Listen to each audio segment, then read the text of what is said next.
What is going on? It is Alex coming back at you with another video, and today it is Mock Draft Monday, so we're coming at you with a two-round no trades mock draft. If you are new, feel free to like, comment, subscribe to that fun YouTube jazz. Below my face is going to be my own personal board. It is getting updated as we speak. Have been some pretty noticeable changes, but also below that are all the beautiful links that you can use, and below that in the description is everything in general. So feel free to go check those out. Let's get right into this. Let's have a good time starting off with the number one overall pick. We have the Cardinals on the board. And so if you're stuck at this position, which again, surprisingly, Josh Dobbs gets shipped away, randomly starts balling out for the Vikings. Talk about that at their pick. But, you naturally are going to be in a fine spot to have K1 lead this franchise. I don't believe this is a team that's going to need a quarterback infusion. So essentially, you're getting the number one pick at the moment for free. You're going to have no real need for it come draft time in terms of the placement. So tomorrow when we do our trades mock draft, we will be trading out of that position. However, given that we cannot, I'm going to go with the best player on the board. That is Marvin Harrison Jr. If you're not going to go QB, you go Marvin. That's just the way it rolls. Or you go Brock, but Marvin is Marvin. He's just unbelievable. He is a really unique talent. Brock Bowers is as well. But again, a wide receiver can get up to 2,000 yards. It's very rare if you ever see a tight end get remotely close to that. At pick number 2 for the Chicago Bears, the real question is, are we having Caleb Williams come out in this draft? And for this video, we are not having Caleb Williams come out. There's no Caleb. He's going to return. He's crying in his mama's arms because he does not feel comfortable going into this draft. So there you go. Just announced it. This is a live mock draft as well. But Caleb Williams is not going to be considered in this mock draft. So pretend that number 1 is right here with Drake May. So if the Bears are at this position, the question is, do you want to keep Justin Fields over Drake May? Do you think that that's the right thing to do? And it is up in the air. It is. There certainly are advantages to taking Drake May. Now, I will admit that I'm still working on my quarterback evaluation skills because CJ Stroud, well, to be fair, he ended up winning my heart over. He progressed a lot. His season before, I absolutely did not see the progression that I was hoping for, but ended up getting there in the long run. So I'm glad that I'm making progress towards that, but there certainly is still a little bit of a learning curve. So I'm going to be trusting the general consensus on Drake May a little bit more than the inconsistencies I see with my own eyes until I get even more grouchy and arrogant and decide to go after Drake May as someone who I believe is inconsistent. However, I do love Drake May.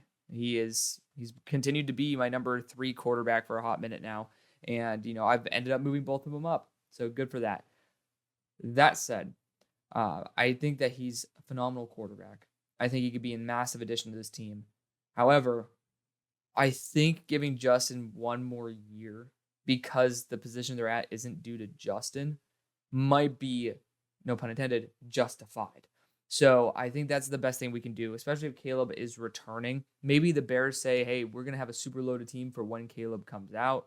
God only knows. We're going to go Olu Fashanu and Brock Bowers here. So those are going to be the 2 selections. I do love how much we have seen Braxton Jones develop. I got to give him that. That is a massive addition. However, you got to be more consistent. Just like I talked about Drake May. One thing I'm extremely confident in, tackle evaluations. I love Olu Fashanu. I don't like the fact that he gave up 4 pressures versus JT Tuimoloau. Granted, Talise Fuaga this past week, we'll get there when the stock report video, which is already made, drops on Thursday or Friday. He let up 4 pressures versus Colorado, so that irritates the living hell out of me, but it is what it is. Olu still let up 4 pressures to a top-tier defensive player. Now, could we have gone in after an edge rusher with one of these picks and paired him up with Montez? Maybe. But I do believe that you're getting 2 very unique talents here. Olu Fashanu to start out. Hyper-athletic, young, still developing, and just overall extremely talented. Now, he's still, similar to Braxton Jones, has a little bit of consistency issue, hence the 4 pressures versus JT Tuimoloau. But I do see a lot of potential with him learning how to deal with power rushers. I don't think that his game is fully developed yet. And looking at how far he has come in just over 12 months, like probably 14, 15 months, that gives me confidence in him continuing to develop. Maybe not at that meteoric rate, but even if it's at 50% of that rate, this is well worth this selection because he's already going to come in as probably a top 15 left tackle. Now he can progress to a top 10 and then maybe to a top 8, top 5. That's well worth the number 2 pick, in my opinion, because it's a very valuable position. And his athleticism works really well with Justin Fields. Overall, good pick. Brock Bowers. Oh no, Cole Kmet. He has so much potential. Yes, he's a good player. Brock Bowers doesn't need to be just as a tight end. You can line him up slot, you can line him up boundary. Brock Bowers is one of those foundational pieces that you're going to want on your roster that no other team can really draft. He is truly unique. You're not going to find a Brock Bowers every year. You're not going to find a Brock Bowers probably every 10 years. I haven't really seen anybody with the skill set of Brock Bowers. Maybe George Kittle with the blocking ability times the pure receiving aptitude and after the catch ability. That might be my comp for Brock Bowers. He genuinely is a really good blocker. He's an amazing receiver, and he's great after the catch. So he's a good ball carrier too. That's very rare to find. And when you find someone like that, don't let him go. Similar to Kyle Pitts, I wonder, like, obviously it's a shame to see what happened to him there in Arizona, but they're not letting him go. And I wonder if it's because they understand, like, maybe the long-term vision is they'll find something that works. They need to work a little bit faster on that, I will admit, but I'm hoping the Bears don't have that issue. It's just well worth the selection. Just to get someone on your team for the next 5, 10, 15 years that you genuinely have that no one else does. Just super unique. Number 4, I know it's going to make the Giants fans happy. Drake May. You guys will end up probably being much higher than this in the end because your quarterback situation, no bueno. RIP to Daniel Jones, torn ACL as of earlier today, confirmed. And that really sucks. But at the same time, it does give you hope for a new future with Drake May. There's a lot of money that's tied up there. Again, contract, like money is not something that I specialize in. However, I do know that the money owed to Daniel Jones is significantly less than what was owed to Kyler Murray. And people were still saying we're going to take Caleb Williams over Kyler Murray. Again, Giants fans, no Caleb. No Caleb in this mock. Just got to put that out there. No Caleb. He's still crying, cuddling his dog, watching TV shows, doing his thing. And honestly, maybe that's a good thing. It might be for your team. Because Drake May doesn't seem to have really that. How do you describe it? He just, in general, personality concern. It's Caleb Williams is a little bit temperamental.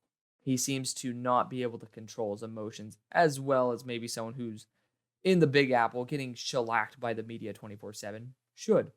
But the talent certainly is there. However, again, in this, he's already lost multiple games. He's probably going to lose another one versus Oregon. Like, there's just not much hope for USC being legitimate contenders. And that is scary to a lot of franchises because you have to win. It doesn't matter how talented you are, you have to win. And, 31 fumbles on 2,000 snaps. There's just a lot of stuff that Caleb needs to show to the NFL to make them more confident in totally reworking an entire organization to work towards his needs. At pick number 5, again, Caleb Williams is not in this draft. We have the Patriots. And with Caleb not being here, I do think wide receiver is the position to target for the Patriots. I think Talise Fuaga would be an intriguing one that fits what Bill will do. He naturally will, go for a player, unless it's Christian Gonzalez who's falling to him, that we might not see value in at that point. Now, I do. I see it. I think he's a generational level talent. Granted, I'm going to need to dive a little bit deeper into that Colorado tape because that infuriates me a little bit. We're going to try to get him on the show as well. I do have a buddy who plays on Oregon State. Chances of that are low because naturally, with this type of draft hype, we don't have the type of pool to get that done. But you never know. Fingers crossed, right? I do think that in this situation, quarterback still is a position you could totally target. I'm not against Mac Jones. I have people who know Mac Jones personally. I don't have anything against the guy remotely. Like, he's a cool dude. Fun fact, he's afraid of snakes. Deathly afraid of snakes. But regardless, he just doesn't operate the offense the way maybe some people would want him to. Now, you could go Keon Coleman here and get a true boundary X receiver and, pretty much get what Devontae Parker was supposed to be. But I do think that in this situation, the three picks I see is Alt or Fuaga and Bo Nix. And Bo Nix has been playing at such a high level, even higher than Michael Penix. Again, injuries do come into concern with Michael Penix. He's been healthy for the past year and a half. That's why he's still in this conversation. But Michael Penix, I think, has 3 season-ending injuries on his college career, not just high school. So got to just put that out there. But Bo Nix has been absolutely in rhythm. He battled Michael Penix down to the wire. That was one of the best games I've ever seen in college football history. Again, Caleb Williams is returning. We're going to go Bo Nix because I genuinely believe he's played into that top 10 pick territory. And, when Caleb Williams is off the board, that significantly reduces the top end talent. And, I have Bo Nix and Drake May right next to each other. You can flop them. Who cares? Like, they're really good talents. And this team needs a little bit of that infusion of youth and excitement. Bigger arm, more mobility. Like Malik Cunningham, that's not going to make it work. Bo Nix definitely could. And the thing is, he's a great leader. And it really is interesting because he starts out the game in rhythm. He does sometimes taper off with that rhythm, but he knows how to bounce back from his failures. And that's a big plus. It's something I really like about Bo Nix. People are going to talk about how old he is. He's 23, yo. Like, we weren't talking, if you're going to get mad about Joe Burrow, or like you're going to get mad about Bo Nix, get mad about Joe Burrow. He's still arguably one of the best quarterbacks in the NFL. Get mad about Michael Penix. Like, why knock Bo Nix for age, especially given how soft the NFL has become? These dudes can't even get hit with full weight on him. He's going to last until he's 35, 40 years old. Who cares? It's 17 years versus 20. Whoop-de-doo, he's not Tom Brady, right? So there is less of an argument for age now than ever. So just got to put that out there. At pick number 6 for the Rams, I think that the Rams are in a unique situation where you can go a multitude of positions and not be wrong.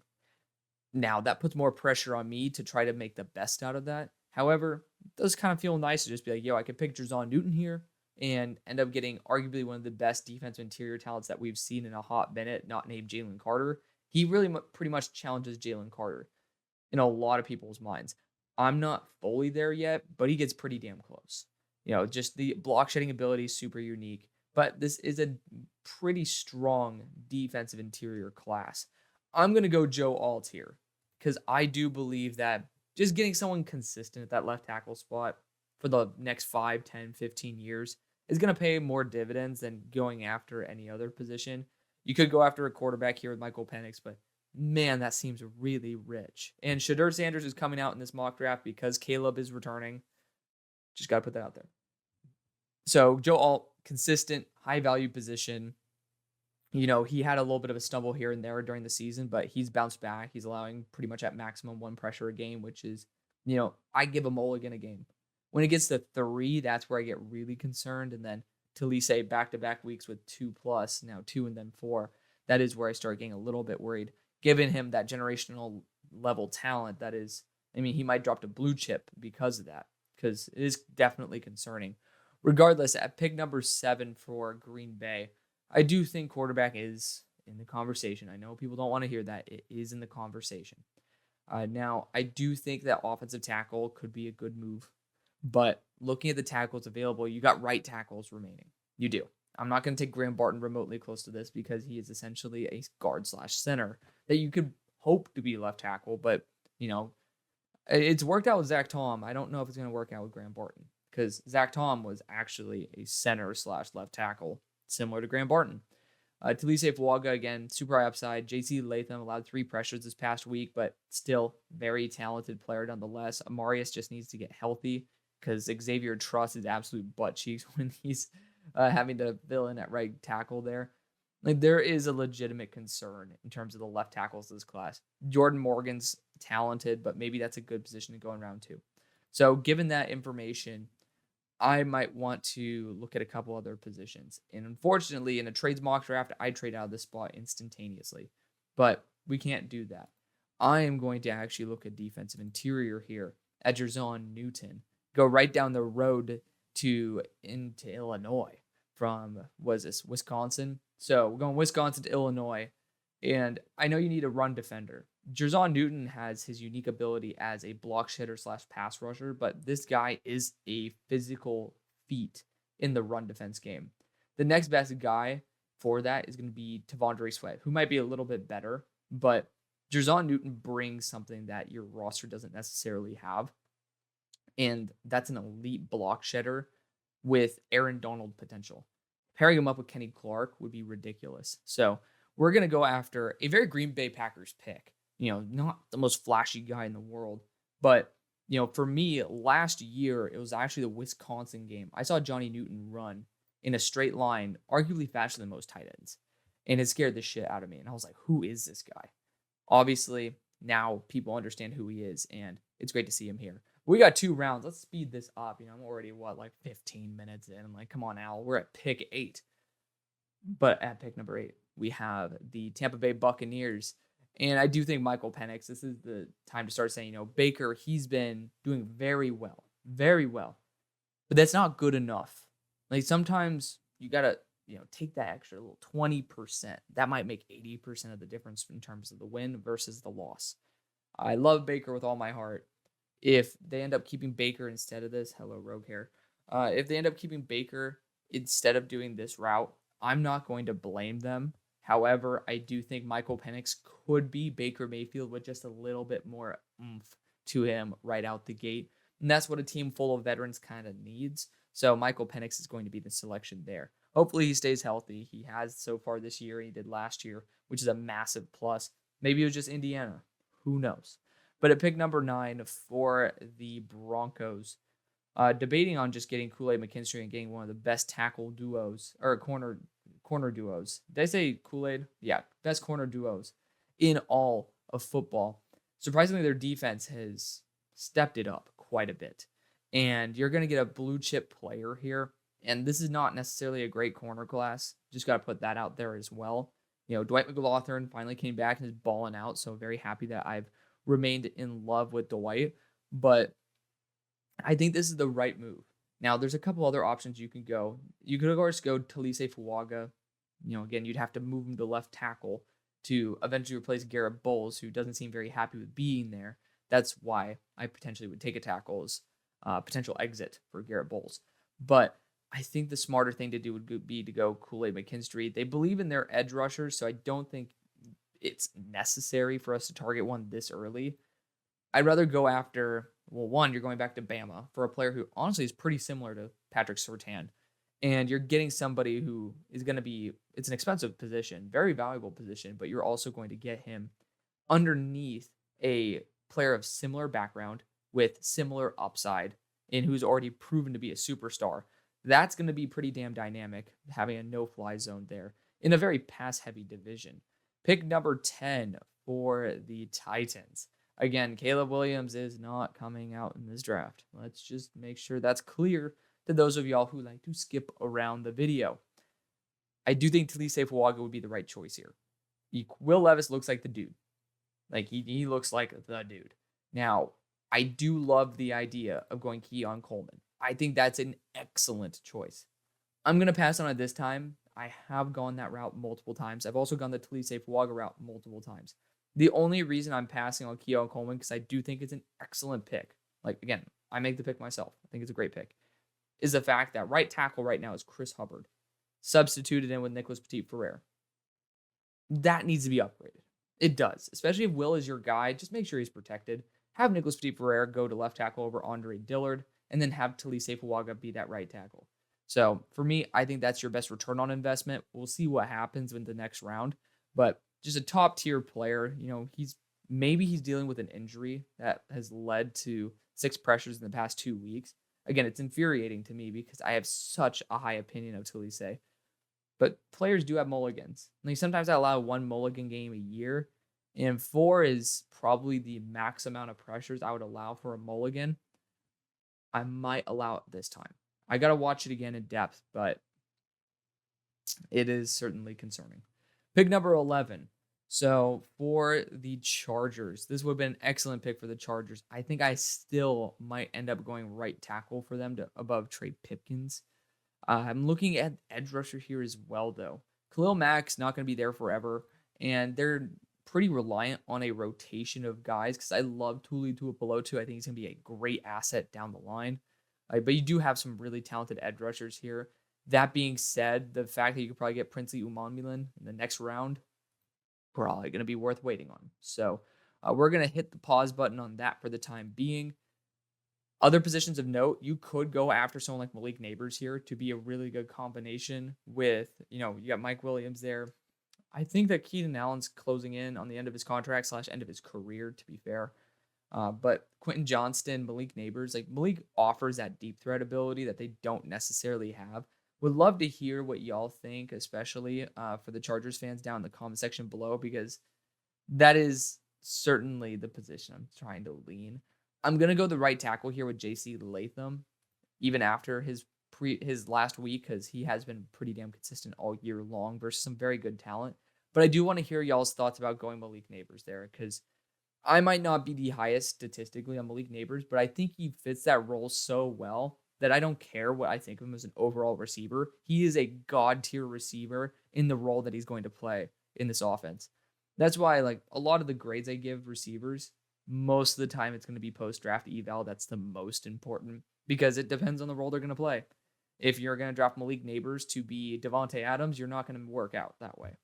If you want Malik Neighbors to basically be, one of the best deep threats and a guy who can just catch the ball and make people miss, that's the role he's going to be very successful in. And that's a role that you could have there on the Chargers. And it's a role that's certainly open. So I would love to hear y'all's feedback on that. Pick number 12 for the Falcons. It is quarterback time. And it's JJ McCarthy or Shedeur Sanders. Again, Caleb Williams has returned to college in this mock draft, not officially. And I think JJ McCarthy, especially with Shedeur this past week not doing too well, JJ McCarthy has been taking some big strides and is well deserving of a top 15 pick. So good for JJ. He'll be moving up in my rankings as well. Again, the board below my face has been partially updated, is going to continue to be updated as it is every single week. That's just called watching more tape and continuing to having an open mind. At pick number 13, it's going to be edge rusher or offensive tackle. And looking at it, man, do we really think that Amarius Mims is going to be selected in this draft? I don't think he comes out. Part of me does not think he comes out. Now, I think they should be open to the idea of Amarius Mims at this point. I do. Because of the fact, you look at this dude, 340, he's up to 340. Jesus. He was at 320 at 6'7". So he added 20 pounds. He's been injured all year, and he's a true junior. Like, this is his first year. Like, genuinely think that he's going to return. But let's just say he comes out. I do think it's a very smart move for this team. I think I'm going to say maybe Washington's so enamored by him that they're going to be, you know what? We're going to take the injury risk and we're going to draft you for the pure talent. We'll see how it goes. Pick number 14 for the Raiders. Again, Caleb Williams has returned. I think that quarterback is a position you can look at. Like, you do have Shedeur here. And he did say he wanted to go to the Raiders. You could have primetime come to Vegas to pair up with Shedeur Sanders. And I'm not really against it. It said Shadeur's coming out in this. I did. I said Shadeur's coming out in this. And you could argue, I'm going to actually probably have Quinn Ewers return as well, just because, he's been banged up. And Joe Milton will be coming out. So pretty much you're down to Shedeur Sanders, Jaden Daniels, and then Joe Milton as viable options at quarterback. It's worth spending a little bit extra on Shedeur Sanders there. At pick number 15 for the Colts, I do think that Keon Coleman would be an excellent addition to this team. However, I think Michael Pittman will be re-signed. They have a lot of momentum going their way.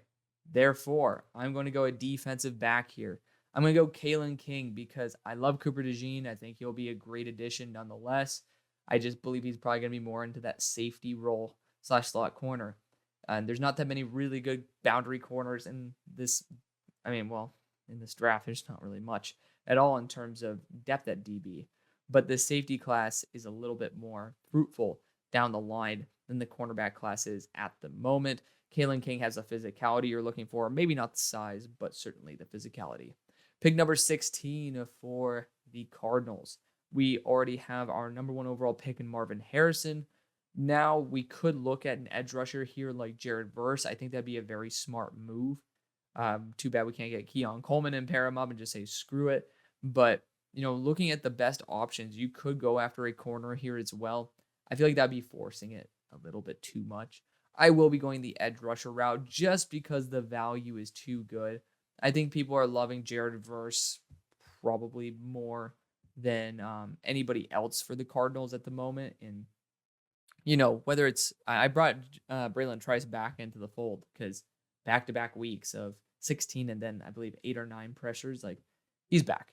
So good to see him back on the map. But Jared Verse, he's just been consistently for the past 2 years a top prospect, and that consistency should not go unjustified. Like he gets rewarded for that. Pick number 17 for the Bills. I could go defensive back here, absolutely, and I think that's exactly what I'm going to do with Cooper DeJean. Just the value is too damn good to pass on somebody who can play multiple roles in a very injury-prone secondary. And he can work as a return man right away. Hell, you could work him as a wide receiver, kind of treat him like a white Travis Hunter. Vanilla Hunter. There you go. Pick number 18 for the Jets.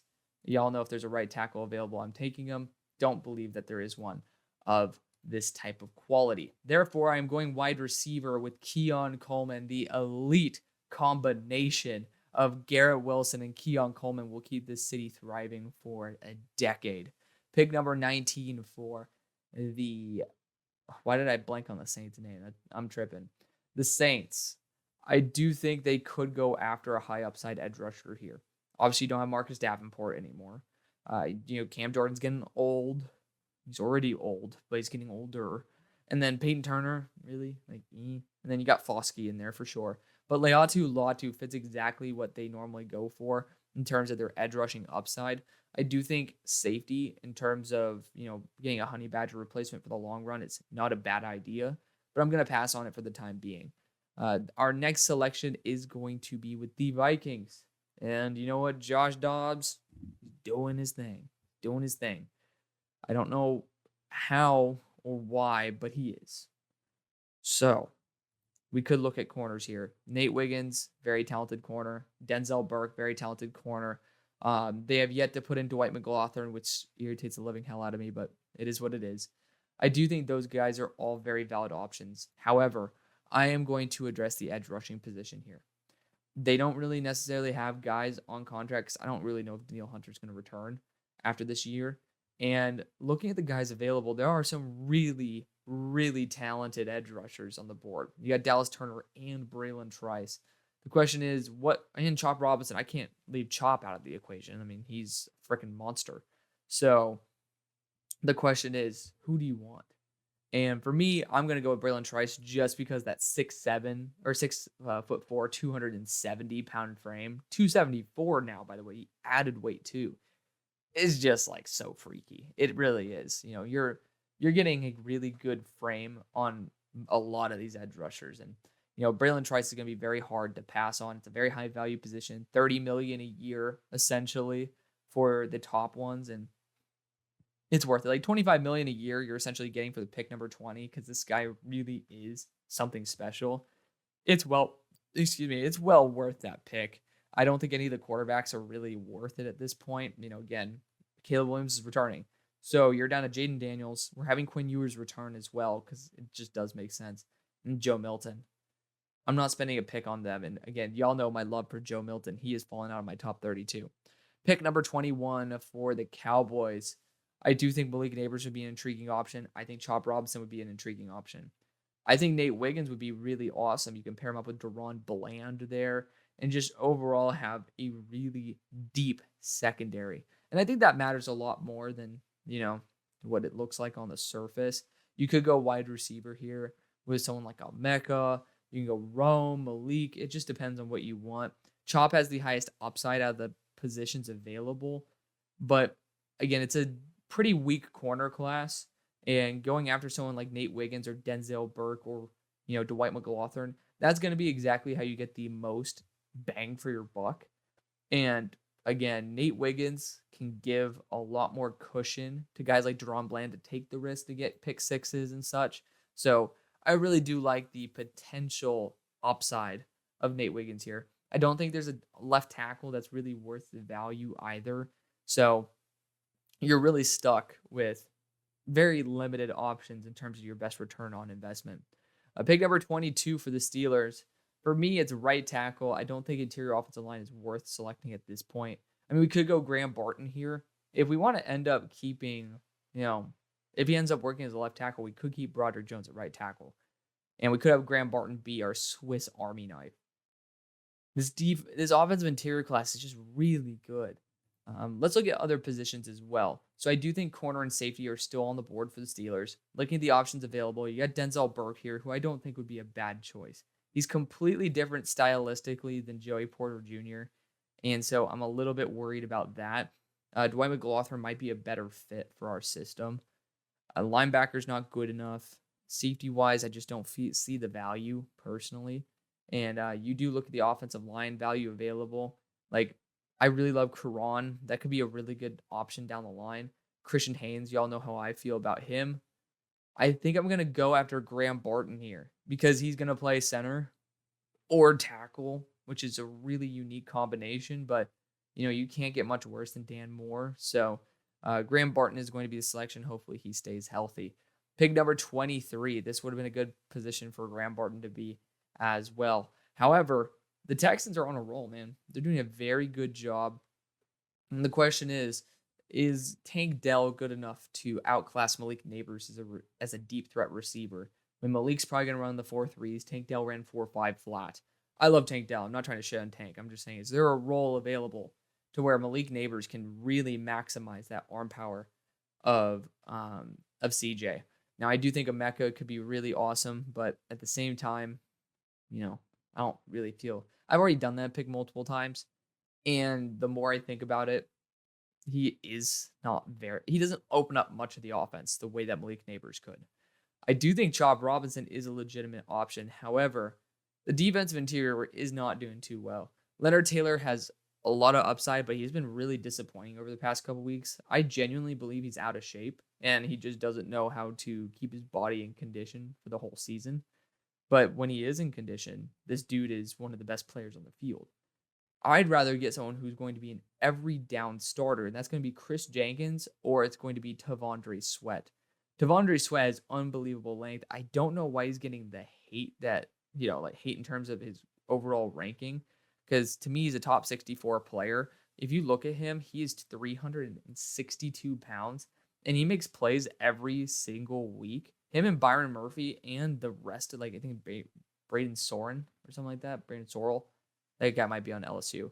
But they have one other dude there on that Texas front that just consistently eats 24/7. And you're not going to find somebody like that very often. This is a better version of Mozzie Smith, in my genuine opinion. Maybe a little bit less athletic, obviously, because he's 362 and, not number one on Bruce Feldman's freaks list. But this is somebody who's going to absolutely destroy regardless, and he's not going to be there at your next pick. So this is definitely a reach for him to go as interior defensive lineman too. But at the same time, one, we don't have trades. But two, this is possible. You don't find people like Tavondre very often. He has great length. I'm going to guess he probably has 35-inch arms, 34 to 35-inch arms. He's extremely powerful. The one player he didn't beat up was Cooper Beebe, and he beat up every other player on that offensive line. So, that's more of a tip of the cap to Cooper than, a slight to Tavondre. But at pick number 24, this is a position that y'all really needed. At pick number 24, it's weird that T. Higgins didn't go. Therefore, I do think the slot is going to be open, and then that's going to leave room for Emeka Egbuka. I think you're going to re-sign or franchise tag T for one more year. And then you're going to have Emeka Egbuka in the slot, T. Higgins, and Jamar. It's going to be pretty damn nasty. At pick number 25 for the Seahawks, I don't know what to do for this team. I don't. I really don't. Quarterback, there's just not a good enough one available. And unfortunately, I feel like that might be the one thing that's hampering y'all. It really could be. Like, offensive line's good, running back is good, tight end I feel like is fine, and you're good enough to gain depth. Also not really good value right now. Wide receiver, that's probably a position I'm going to look at. Linebacker's not good enough value at the moment. Then you got defensive interior, which you already just spent money trying to, or you spent high draft capital trying to acquire that with Leonard Williams, and hopefully you re-sign him. But there hasn't been you haven't signed him yet. So there definitely could be someone like Chris Jenkins who'd be a great addition here. But I'm actually going to go after Malik Neighbors. Well, you could go Romo Dunze here because I don't think he fits the exact same profiles as what you already have. But I know for a fact Malik Neighbors is essentially Tyler Lockett, but going to be a significantly cheaper contract. So we'll go Malik Neighbors for the time being for your one pick of the draft. At pick number 26 for the Niners, y'all have some certain issues to fix up. You're probably going to re-sign. Well, depends if you re-sign Chase Young or not. If you don't, then, top tier edge rushers are right here on the board for your taking. If not, there's certainly some other contingencies that we can do. I think Tyler Guyton is the right guy, or Kingsley Suamataia. Those are the two guys I'd probably take for this roster to develop them at right tackle for the time being. Tyler Guyton's been allowing pressures every single game. Kingsley, he's a left tackle at the moment, but he should be a right tackle in the NFL. I think taking the guy who has more recent experience at right tackle would be something the Niners would opt for. Pick number 27 for the Dolphins. So I might go Leonard Taylor here. I don't think they need defensive interior against the team I really don't like drafting for in the first place. It's just not a team I'm a big fan of drafting for. Looking at the other players, again, Patrick Paul's been playing phenomenally. I just don't think it translates. I just don't know why. But looking at someone like Karan, that would be an intriguing choice next round if you traded up or if you traded back out of this round. I just don't see the value there. You could go Christian Haynes and see where the hell you can put him. That'd be cool. But at the same time, I think just take a swing on Leonard Taylor just because the potential of him being an absolute eating machine on the interior is just worth the value. I just genuinely believe that would be your best return on investment. Pick number 28. Looking at the wide receivers here, you could go all roads lead to Rome. You could go Xavier Legette, Johnny Wilson. I still am thinking that wide receiver one's going to be the move. And again, all roads lead to Rome. It's the right pick. I'm still trying to get there mentally with thinking Rome is as good as what people think. We'll get there eventually. At pick number 29, it's Chop Robinson or Dallas Turner at this point. I'm not looking at anybody else. I think that getting the high upside at Chop Robinson might be worth it, but you also you can't go wrong with either of these picks, and they're both relatively similar. I think Dallas Turner is going to offer a little bit more in terms of coverage ability, and that's going to be the little differentiator for me. Pick number 30 for the Ravens. This is going to be a corner, and it's going to be Denzel Burke. He's been playing very, very well this year. He looked really good at the end of last year. Glad to see him here, and it's well worth the pick. Pick number 31 for the Chiefs. Y'all know if Johnny Wilson's here, we're taking Johnny Wilson. Because he could be a tight end potentially, but more likely than not, he could be an unbelievable X receiver. No need to look at who else is on the board. Pick number 32 for the Eagles. I think Johnny Wilson could be a really weird target for the Eagles, but it would be something I'd be very open to seeing.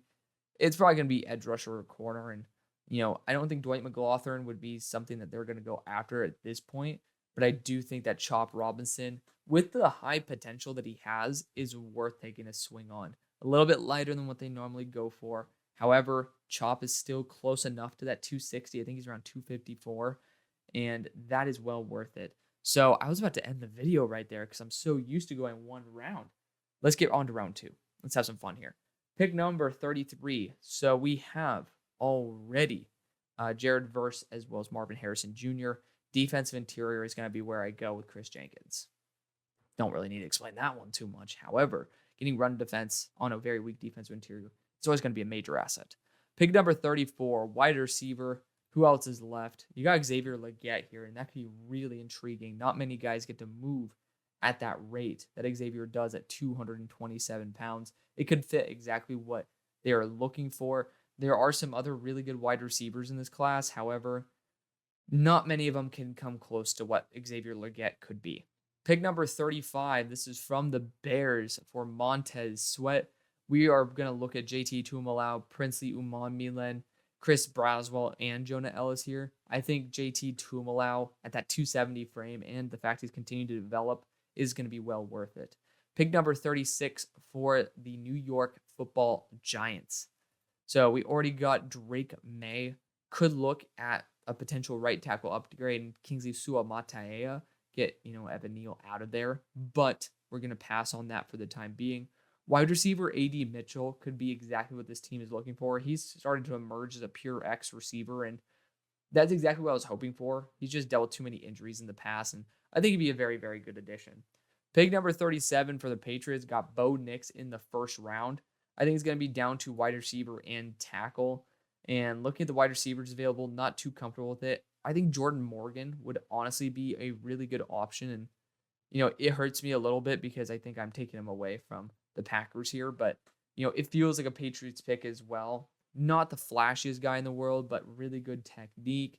He lets up some pressures here and there, but I do think that naturally he will be able to learn and develop properly to where he can mitigate those issues. Pick number 38. So the Rams, we got Jerzon Johnny Newton in the first round. And I think you just continue going after BPA at this point, best player available.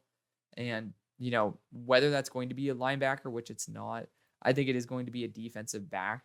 And Kamari Lassiter, he's still developing in terms of a football mind, but I think this is actually Dwight McLaughlin. I'm not going to take Max Melton in the second round, so we're going to use him as a placeholder. God only knows why, but right here, number 21 on my board, Dwight McLaughlin is the selection.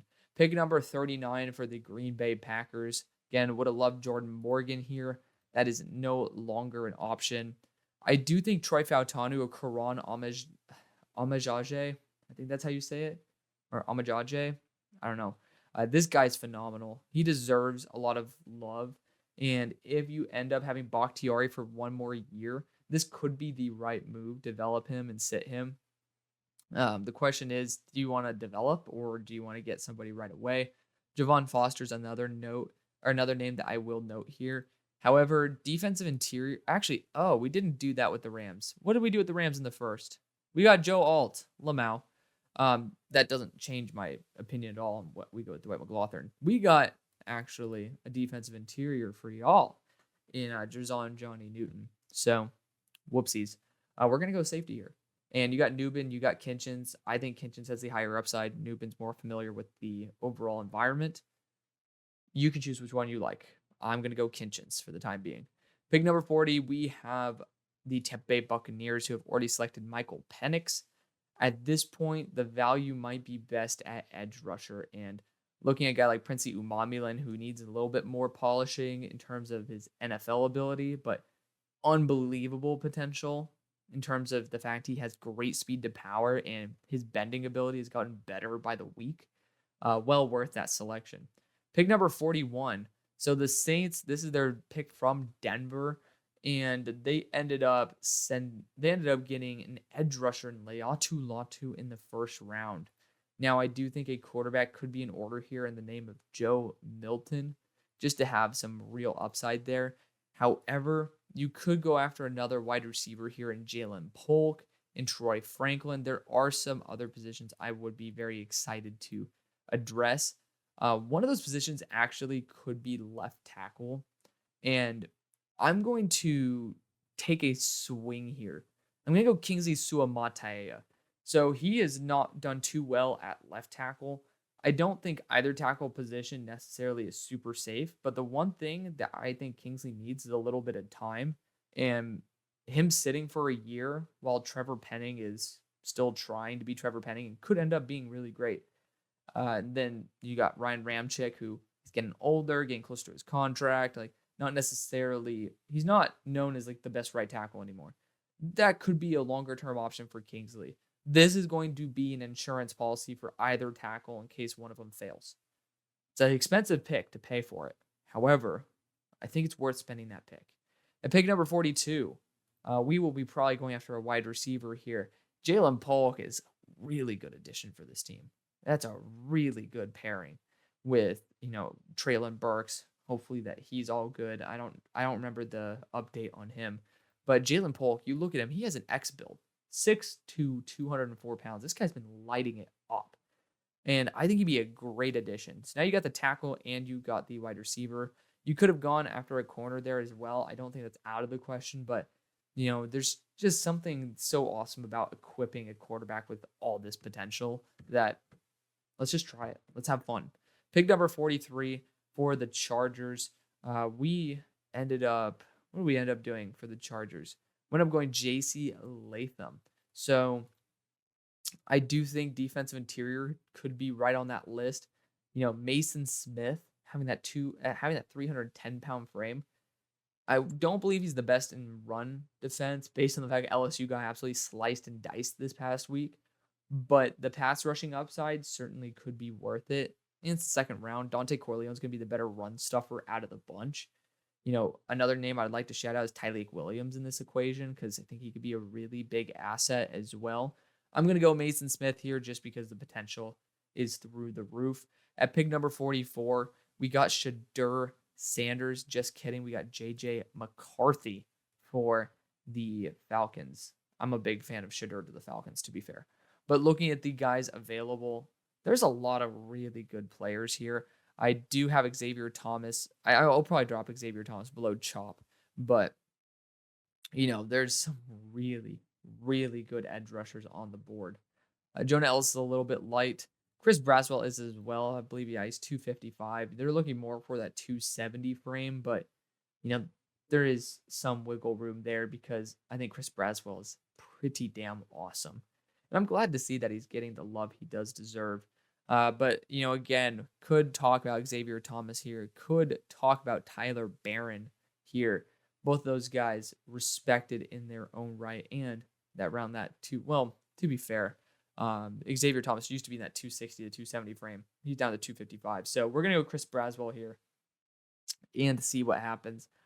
The Falcons, I don't know what's going on there in the front office, but I hope they have a little bit of a change. Pick number 45, we have already addressed edge rusher and offensive tackle there with Amarius Mims as well as J.T. Tuimalau. Would have been great to get Chris Braswell as well because I do think they kind of need both. Looking at the options available, I really love Jonah Ellis. And you look at him, he is lighter. He is a light edge rusher. But he is so talented. Like, so talented. He's not listed on my board, but he actually is getting an official grade right now. He's such a fun talent to watch. And I do think he could be in that Ryan Kerrigan role. Needs to add a little bit more weight, but this could be the location for him to do so. We could certainly look at a tight end here in a Jatavian Sanders. That would be very intriguing for him to go into that Logan Thomas role because Logan's not getting any younger, to be fair. And this could be a really good cheap addition. Like, it's not cheap, but you're spending a relatively solid value pick on a player that is extremely high value in that offense. We're going to go Jatavian. We're going to do it. Jatavian Sanders is the pick. At pick number 46, we have Shadur Sanders in the house in Vegas. Now you can go pretty much any other position. Defensive interior could be a very smart position to go with Tyleik Williams. Corner. There are still some good corners here. Kamari, Josh, and TJ are all really solid options. The question is, who's the DC going to be? That's the ultimate question. I think that Josh Newton's going to be your best bet. Even when teams put up like 40 points on TCU, he's one of the lone bright spots. So, got to give credit where credit is due. Josh Newton is going to be pairing up with another TCU defender there in, why am I forgetting his name? Safety, Trevon Merrick. Pick number 47. So we got Kalen King in the house. Now, looking at other positions, we still could go after guard with Christian Haynes. I know there's been some massive development on the interior of the offensive line, but y'all know how I feel about a top 10 player of mine being on the board. I do think you could go after another defensive back. Sounds crazy, but isn't really that crazy. Looking at the ones available, I do think Tyler Nubin might be the best choice. And I really like what he brings to the table. He's an enforcer, too. We're going to go Tyler Nubin out of Minnesota. Kalen King, Tyler Nubin, lock it in. Pick number 48. I'm debating on going Kamari Lassiter here and just letting him develop. And you could use him as a safety as well because he is just extremely versatile in that role. That's exactly what I'm going to do. I'm going Kamari Lassiter here out of Georgia.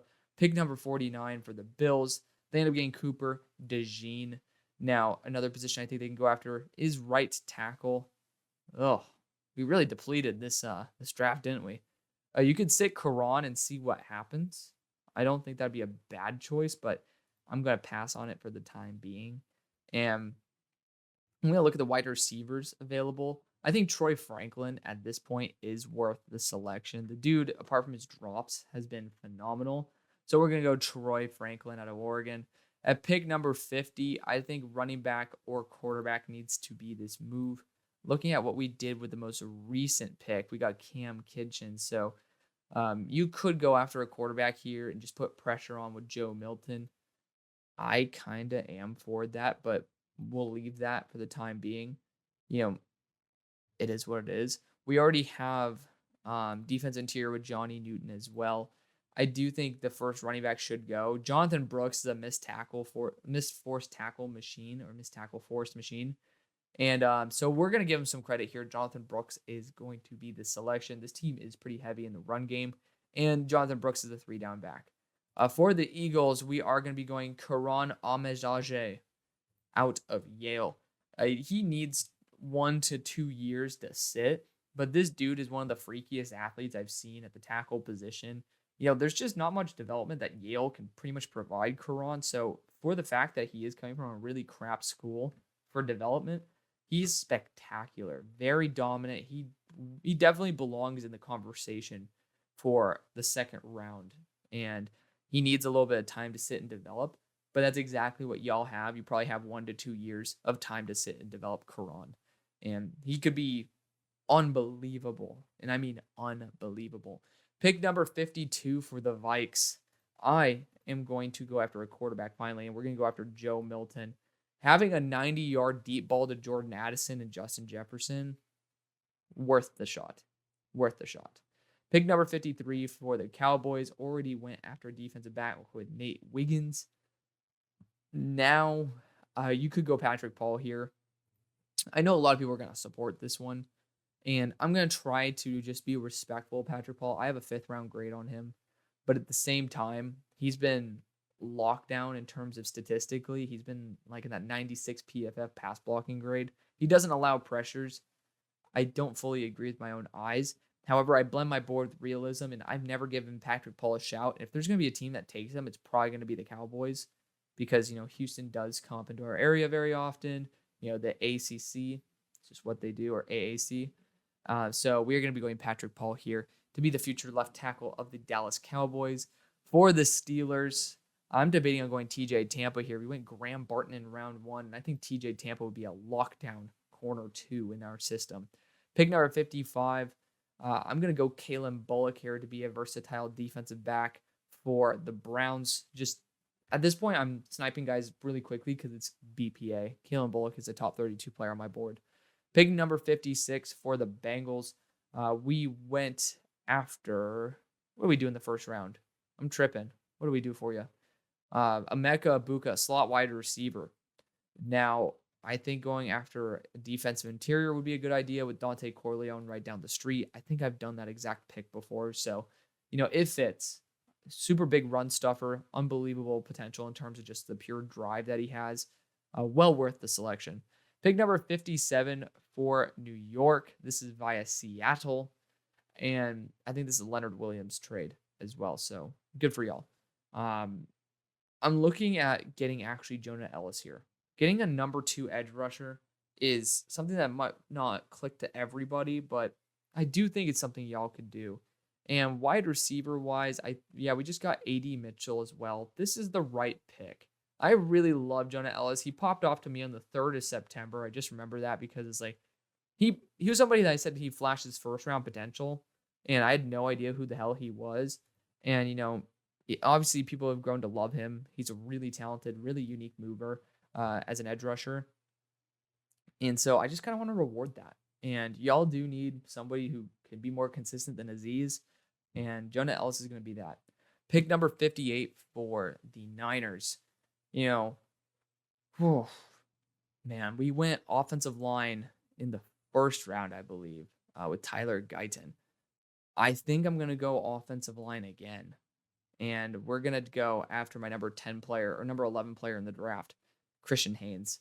Just sometimes the value lines up. Christian Haynes, it's so hard to place him because not many teams want a UConn guy. Like the one thing that about Karan is that he's a tackle, so it increases the value. This is a Connecticut guard, and he let up 2 pressures this past week, so that is a little bit unfortunate. Pick number 59 for the Dolphins.